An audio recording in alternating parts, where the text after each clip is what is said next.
बऱ्याच कमेंट आणि मेसेज पण आहेत व्हॉट्सअपवर की ताई तिळाच्या कुरड्या करणं बंद केल्या का.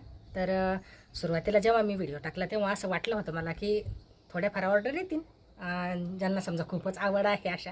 पण तसं नाही झालं. ऑर्डर भरपूर आल्या आणि त्यातल्या त्यात मदतीला कोणी नसल्यामुळे जे काय आहे ते मला एकटीलाच करावं लागतं. तर जेवढ्या शक्य होतील तेवढ्या चालूच आहे करणं. अजून पण ऑर्डर बऱ्याच आहे. पण जर पाऊस जर आला तर किती कंप्लीट होतील ते सांगणं शक्य नाही. कारण सुरुवातीला मी जेव्हा व्हिडिओ केला तेव्हा सांगितलं होतं की जेवढ्या शक्य होतील, ज्या सुरुवातीला आल्या पटापटा त्यांनी गेल्यासुद्धा. आणि बऱ्याच म्हणजे जेवढ्याही कुरड्या गेल्या आतापर्यंत सगळ्यांचे मेसेज आले की खूप चांगले आहेत.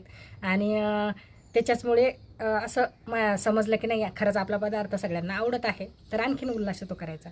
पण एकटी असल्यामुळे जास्त करणं म्हणजे जेवढ्या शक्य होतील तेवढ्याच करते एकटीकडून, जशा होतील तशा. मदतीला काही कोणी नाही आहे. तर काही ऑर्डर अजून बाकी आहेत. पण बघते, पाऊस जोपर्यंत आहे येत नाही तोपर्यंत आपल्या कुरड्या चालूच असणार आहे. आता सकाळी सकाळी काल केल्या होत्या ह्या, आता उन्हामध्ये टाकल्या आणि केल्यानंतर 2-3 दिवस वाळवल्या. काही ताईंना म्हणजे असं वाटतं की पटकन आमच्या पाठवून, मग कुरड्या झाल्या की लगेच त्यांना मेसेज टाकते की तुमच्या तयार आहे. आणि त्याच्यानंतर त्या पैसे वगैरे पाठवतात सगळ्यांनी. म्हणजे असं टेन्शन कोणत्याच गोष्टीचं मला आलेलं नाही आतापर्यंत तरी. त्यांना मेसेज केला की लगेच त्या पैसे वगैरे पाठवून देतात. पण कुरड्या केल्यानंतर 2-3 दिवस जर वाळवल्या त्या तर जाताना पण 4-5 दिवस लागतात. परत त्या बॉक्समध्ये खराब पण झाल्या नाही पाहिजे. आणि महत्त्वाचं म्हणजे ओल्या कुरडईचं वजन कमी भरतं आणि कुरडई चांगली वाळल्यानंतर तिचं वजन म्हणजे वजनामध्ये पण भरपूर बसतात त्या.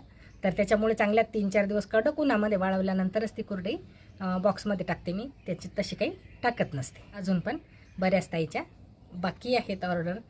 पाहू कशा शक्य, जशा शक्य होतील तशा करणं सुरू आहे.